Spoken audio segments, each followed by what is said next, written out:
एक कड़वा सच सुनो, सबसे खतरनाक चीज फेलियर नहीं है, सबसे खतरनाक है तुम्हारा ये सोचना कि सब कुछ ठीक चल रहा है। अगर ये समर भी ऐसे ही निकल गया तो सिर्फ एक सीजन नहीं जाएगा, तुम्हारी जिंदगी का एक और साल बिना बदले निकल जाएगा। अगले साल भी तुम एग्जैक्टली वहीं खड़े होगे जहां आज हो, वही सेम हैबिट्स, सेम एक्सक्यूजेस और तुम्हारा वही सेम वर्जन। और सबसे डेंजरस बात, तुम्हें ये गलत भी नहीं लगेगा, तुम इसे नॉर्मल मानने लगोगे। गर्मियों की छुट्टियां आते ही ज्यादातर लोगों की जिंदगी धीरे धीरे पॉज हो जाती है। सुबह देर तक सोना, रात को देर तक जागना, दिन भर रील्स और रात को वही थॉट, आज भी कुछ खास नहीं हुआ। फिर अगली सुबह वही साइकिल रिपीट। दिन गुजरते जाते हैं लेकिन प्रोग्रेस जीरो रहती है। लेकिन सबसे खास बात, इन्हीं 90 दिनों में कुछ लोग ऐसे भी होते हैं जो इतने बदल जाते हैं कि 90 दिनों के बाद लोग उनसे पूछते हैं तुम इतने चेंज कैसे हो गए। वो कोई जीनियस नहीं होते, उनके पास कोई एक्स्ट्रा टैलेंट नहीं होता, उनके पास एक्स्ट्रा टाइम भी नहीं होता, उनका दिन भी 24 घंटे का ही होता है, बिल्कुल तुम्हारी तरह। फर्क सिर्फ एक चीज का होता है, डिसीजन। उन्होंने डिसाइड किया होता है इस बार समर टाइम पास नहीं होगा, इस बार होगा समर आर्क चैलेंज। ये कोई ट्रेंड नहीं है, ये कोई एस्थेटिक रूटीन भी नहीं है, ये एक इंटेंशनल फेज है। वो 90 दिन जब बाकी लोग फ्लो के साथ बह रहे होते हैं और तुम जानबूझकर अपनी लाइफ को एक नई डायरेक्शन दे रहे होते हो। लेकिन एक चीज समझ लो,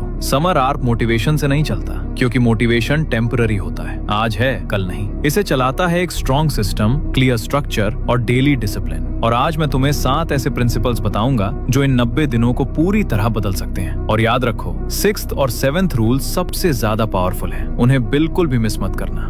number 1, define your summer identity. गर्मियां शुरू होने से पहले ज्यादातर लोग एक लंबी लिस्ट बनाते हैं, ये करूंगा, वो करूंगा, ये पढ़ूंगा, ये सीखूंगा, और 2 हफ्तों में वो लिस्ट कहीं गुम हो जाती है। क्यों? क्योंकि उन्होंने गोल सेट किया था, आइडेंटिटी नहीं। गोल्स तुम्हें एक फिनिश लाइन देते हैं, लेकिन आइडेंटिटी तुम्हें एक डायरेक्शन देती है। फर्क समझो, मुझे फिट होना है, ये गोल है। मैं वो इंसान हूँ जो रोज अपनी बॉडी मूव करता है, ये आइडेंटिटी है। मुझे अपनी रैंक इंप्रूव करनी है, ये गोल है। मैं वो स्टूडेंट हूँ जो डेली डीप स्टडी करता है, ये आइडेंटिटी है। जब तुम्हारी आइडेंटिटी क्लियर होती है तो डिसीजन लेना आसान हो जाता है, क्योंकि हर बार तुम्हें सोचना नहीं पड़ता कि क्या करना है, तुम्हें पहले से पता होता है कि वो इंसान क्या करता है और फिर तुम वही करते हो। इसलिए आज खुद से बस एक सवाल पूछो, 90 दिनों बाद तुम कैसा इंसान बनना चाहते हो? उस इंसान को इमेजिन करो, उसकी हैबिट्स लिखो, उसकी रूटीन लिखो, उसका माइंडसेट लिखो, और फिर धीरे धीरे उसी इंसान की तरह बिहेव करना शुरू करो। क्योंकि समर आर्क कोई स्केड्यूल नहीं है, ये एक आइडेंटिटी शिफ्ट है। Number 2, build 1 non negotiable habit. ज्यादातर लोग इंप्रूवमेंट की शुरुआत 10 हैबिट्स से करते हैं, लेकिन प्रॉब्लम ये है कि उन 10 में से 9 हैबिट्स जल्दी टूट जाती हैं। इसलिए स्मार्ट लोग एक अलग स्ट्रैटेजी यूज करते हैं। वो सिर्फ एक हैबिट चूज करते हैं जो हर दिन होगी, नो मैटर व्हाट। मूड खराब है फिर भी होगी, दिन बिजी है फिर भी होगी, मन नहीं है फिर भी होगी। रोज सुबह 30 मिनट्स रीडिंग करना, रोज 1 घंटे की डीप स्टडी, रोज एक्सरसाइज या रनिंग, रोज जर्नलिंग। कोई एक हैबिट चूज करो और उसे अपनी रेड लाइन बना दो, जिसे तुम कभी क्रॉस नहीं करते। साइकोलॉजी में इसे कीस्टोन हैबिट कहा जाता है। जब एक हैबिट रोज कंसिस्टेंटली की जाती है तो बाकी हैबिट्स अपने आप इंप्रूव होने लगती हैं। अगर तुम रोज एक्सरसाइज करते हो तो ऑटोमेटिकली तुम बेहतर खाना शुरू करते हो। अगर तुम रोज स्टडी करते हो तो डिस्ट्रैक्शंस खुद ब खुद कम होने लगते हैं। एक हैबिट पूरी लाइफस्टाइल बदल सकती है। एक चीज टाइट करो, बाकी सब अपने आप टाइटन होने लगता है। समर आर्क इसीलिए काम करता है, क्योंकि जब तुम रोज एक चीज को डिफेंड करते हो तो तुम्हारे अंदर एक बिलीफ बिल्ड होता है, मैं वो इंसान हूँ जो बोलता है वो करता है, अपनी कमिटमेंट रखता है, और यही बिलीफ बाकी सब बदल देता है। Number 3, break the infinite time illusion. Summer का सबसे बड़ा दुश्मन कोई एग्जाम नहीं है, कोई डिस्ट्रैक्शन नहीं है, कोई और नहीं है। समर का सबसे बड़ा दुश्मन है ये फीलिंग कि अभी तो पूरी समर पड़ी है, कल से करूंगा, अगले हफ्ते से स्टार्ट करूंगा, जून से सीरियसली लूंगा।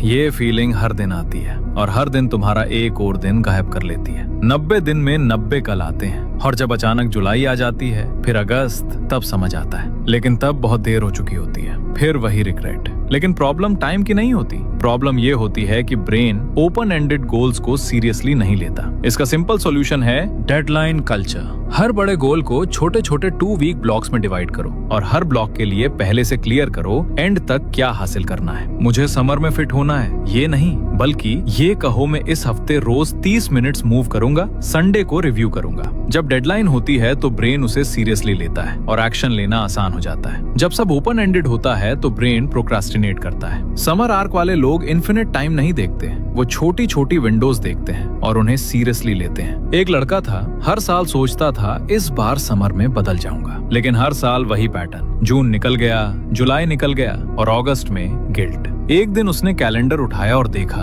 उसकी लाइफ के 5 समर्स ऐसे ही निकल चुके थे। उस दिन उसे एक चीज समझ आई, प्रॉब्लम टाइम की नहीं थी, प्रॉब्लम ये थी कि उसने कभी डिसाइड ही नहीं किया था कि उसे क्या बनना है। Number 4, protect your peak energy. Summer में एक और ट्रैप है जिसमें ज्यादातर लोग बिना समझे फंस जाते हैं। वो कहते हैं कि उनके पास टाइम नहीं है, लेकिन सच ये है प्रॉब्लम टाइम की नहीं होती, प्रॉब्लम एनर्जी की होती है। वो पूरे दिन 10 घंटे फ्री रहते हैं, लेकिन एक्चुअल में काम सिर्फ 1 से 2 घंटे ही करते हैं। क्यों? क्योंकि वो टाइम मैनेज करते हैं, एनर्जी नहीं। याद रखो, सिर्फ टाइम मैनेज करना काफी नहीं है, एनर्जी मैनेज करना जरूरी है। तुम्हारे पास हर दिन 2 से 3 घंटे ऐसे होते हैं जब तुम्हारा दिमाग सबसे ज्यादा शार्प, फोकस्ड और क्रिएटिव होता है। ज्यादातर लोग उन घंटों में रील्स देखते हैं और जब सीरियस काम का टाइम आता है ब्रेन पहले ही ड्रेन हो चुका होता है। इसलिए एक सिंपल रूल फॉलो करो, पहले 2 से 3 घंटे अपने गोल्स को दो। कोई सोशल मीडिया नहीं, कोई व्हाट्सएप नहीं, सारी डिस्ट्रैक्शंस बंद। सिर्फ उस काम पर फोकस करो जो तुम्हारे समर आर्क के लिए सबसे ज्यादा मैटर करता है, जो तुम्हारे फ्यूचर को सबसे ज्यादा इम्पैक्ट करेगा। बाकी सब बाद में, क्योंकि जो लोग अपना पीक टाइम प्रोटेक्ट करते हैं वो कम टाइम में उतना हासिल कर लेते हैं जितना बाकी लोग पूरे साल में भी नहीं कर पाते।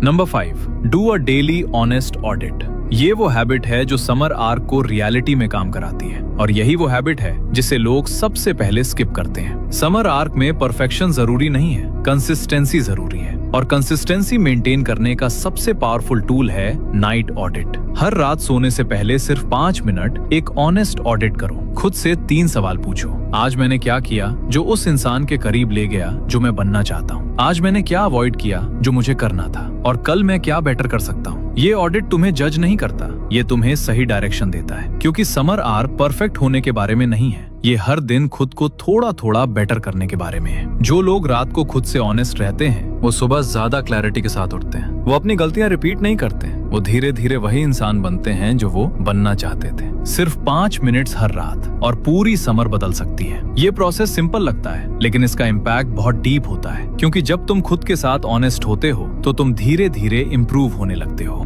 Number 6, control your environment.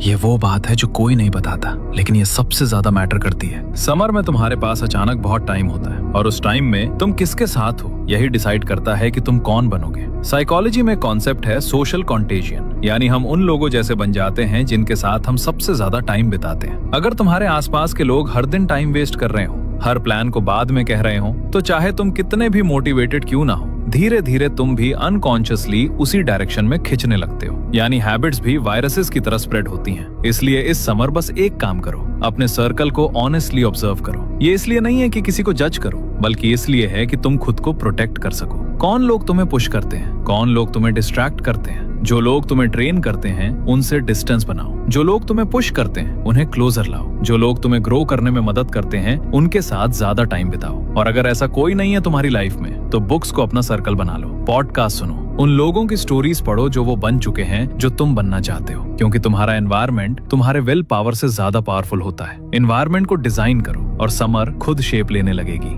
Number 7, write a letter to your future self. ये सुनने में सिंपल लगेगा, लेकिन ये साइकोलॉजिकली सबसे पावरफुल एक्सरसाइज है जो तुम इस समर कर सकते हो। आज अभी एक लेटर लिखो 90 डेज बाद वाले तुमको। उसमें लिखो इस समर तुमने क्या किया, कौन सी हैबिट्स बिल्ड की, कहाँ स्ट्रगल किया और कैसे वापस आए, और 90 दिनों के बाद तुम कैसा फील कर रहे हो। ये लेटर झूठ नहीं बोलता, ये तुम्हें रोज याद दिलाता है कि तुमने खुद से एक प्रॉमिस किया था। रिसर्च बताती है कि जब हम अपने फ्यूचर सेल्फ को क्लियरली इमेजिन करते हैं तो हमारे प्रेजेंट डिसीजंस ऑटोमेटिकली बेटर होने लगते हैं, क्योंकि तब तुम सिर्फ आज के कंफर्ट के बारे में नहीं सोचते, तुम उस इंसान के बारे में सोचते हो जो तुम बनने वाले हो। वो लेटर लिखो, उसे कहीं सेफ रखो और 90 दिनों के बाद उसे खोल कर पढ़ो। उस दिन तुम्हें पता चलेगा समर आर्क सिर्फ 90 दिन नहीं था, वो तुम्हारी पूरी जिंदगी का एक टर्निंग पॉइंट था। अब एक आखिरी बात ध्यान से सुनो, समर आर्क कोई ट्रेंड नहीं है, ये एक चॉइस है। ये चॉइस है जब सब सो रहे हो तब तुम जागोगे, जब सब फ्लो के साथ बह रहे होंगे तुम कंट्रोल में होगे, जब सब इंतजार कर रहे होंगे तुम एक्शन ले रहे होगे। तुम्हें परफेक्ट नहीं होना है, तुम्हें कंसिस्टेंट होना है। 7 रूल्स, 90 डेज, 1 डिसीजन, और वो डिसीजन बस इतना है, इस बार मैं अपनी लाइफ को सीरियसली लूंगा। इस समर मैं वो इंसान बनूंगा जो मैं हमेशा से बनना चाहता था। 90 डेज तो बीत ही जाएंगे, ये तो गारंटीड है, लेकिन उस दिन 2 पॉसिबिलिटीज होंगी, या तो तुम वही इंसान रहोगे जो आज हो, या तुम एक कंप्लीटली डिफरेंट वर्जन बन चुके होगे। फर्क टैलेंट का बिल्कुल भी नहीं होगा, फर्क लक का नहीं होगा, फर्क इस समर का होगा, फर्क इन 90 दिनों का होगा। फर्क सिर्फ एक चीज का होगा, वो डिसीजन जो तुम आज अभी इसी वक्त लेने वाले हो। चैनल को सब्सक्राइब करो और अभी डिसाइड करो, स्क्रॉल करके भूल जाना है या इस बार सच में बदलना है। अगर तुम सीरियस हो तो कमेंट में सिर्फ एक वर्ड लिखो, डिसाइड, क्योंकि चेंज इन्फॉर्मेशन से नहीं आता, डिसीजन से आता है।